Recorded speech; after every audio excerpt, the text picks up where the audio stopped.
একটা পুকুরে 5টা ব্যাঙ থাকতো। তারা একদিন ঠিক করলো যে তারা গাছে চড়বে। যেমন ভাবা তেমন কাজ।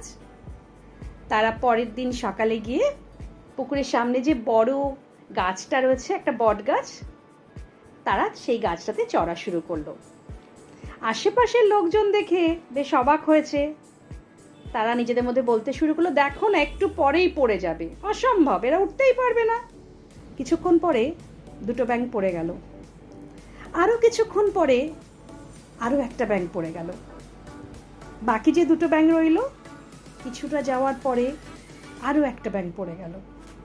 তো যে ব্যাঙটা জিতলো, যে ব্যাঙটা মগডালে চড়তে পেরেছে, তাকে তখন জিজ্ঞাসা করা হলো, তুমি এতটা উপরে উঠতে পারলে কি করে? তখন সে বলছে, কি বলছো? অর্থাৎ ব্যাঙটা কানে কম শুনতো, তাই সে নেগেটিভ কমেন্টগুলো শুনতে পায়নি।